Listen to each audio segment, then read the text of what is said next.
Dear students, I am Kumar Pankaj, Assistant Professor, Department of English, Mahind Mahila College, Gopalganj. Today, we are going to study a beautiful poem, To Celia, written by Ben Jonson.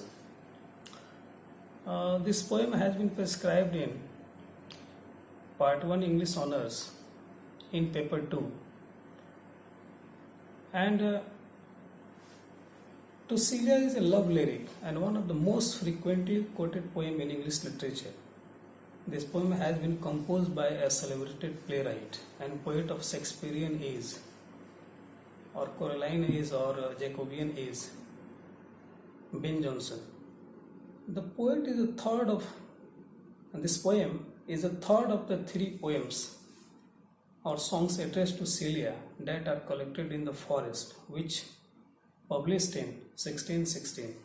It is a 16-line iambic poem written in 4 quatrains, and it is Johnson's reworking of 5 different passages of prose from the Greek sophist writer Philostratus, 3rd century AD. Before we go to the poem, I would like to recite the few lines of the poem. Drink to me only with thine eyes, and I will place with mine. Or leave a kiss but in cup, and I will not look for wine. The thirst that from the soul doth rise, doth ask a drink divine. But might I of Job's nectar soup, I would not change for thine. These are the first 8 lines of this poem, and the second octave, and the other 8 lines are as follows.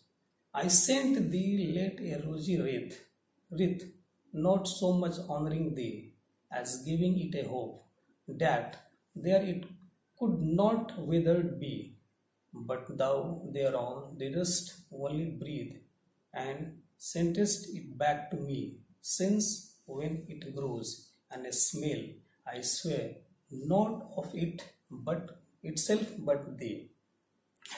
When we go through the poem, we find that the first half of the poem is a witty series of variations on the lover's pledge. Traditionally, we see that a lover would toast his love and drink a glass of wine. But here the poet asks only for a pledge from Celia's eye, a loving look that he promises to return in kind. He says, it will be even better if she will leave a kiss but in the cup, that is, pledge a kiss. He will forget about wine. The pleasure of Celia's love are more profound intoxication, a great sensual delight, than wine. Here he compares, or Ben Jonson compares, the pleasure of Celia's love to the intoxicated pleasure of wine. When we come to the second quatrains, it starts more seriously. Here, the poet has given many examples. The poet claims that his thirst is not physical, but that it arises from the soul, and that it can only be quenched with a drink divine. His love is not physical, his love is divine. This image flirts with the Christian concept of water of life, and it seems inappropriate in a sensual love lyric. The Christian sentiments, however, is undercut by the following references to Job's nectar. Job's may be divine, but he is a pagan god who is known for his sensual and specifically sexual self-indulgence. Johnson claims that he would reject Job's cup if he could drink from Celia's. He is in need of the real love from Celia. The second octave is flashback. The poet had sent Celia a rosy wreath as a lover's token.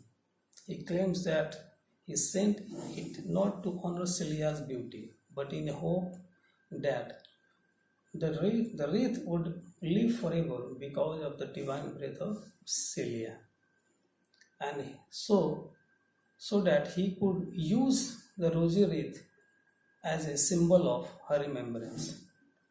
The last quatrain tells of the poet's rejection. Celia sent the rosy wreath back. The poet believes that she has breathed on the wreath and that her sweet smell still clings to it. But this is his fancy. His attempts to writing a compliment and perhaps hope out of his rejection. The poem ends on a slightly sad note as the poet tries to console himself and perhaps even delude himself regarding his rejection. The poet is not successful to get the real love from the Celia. We further see when we talk about other things of this poem. The first octave depicts a scene set in the present.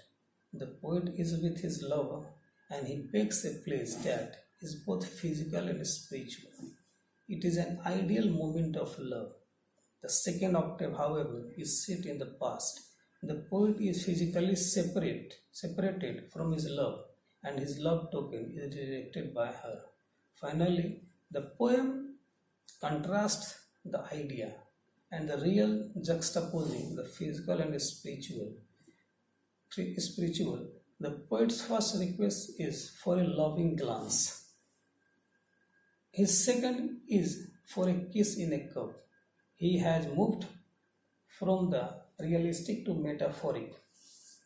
And from here, the poet lives to the thirst of the soul, the divine, the classical, and the impractical.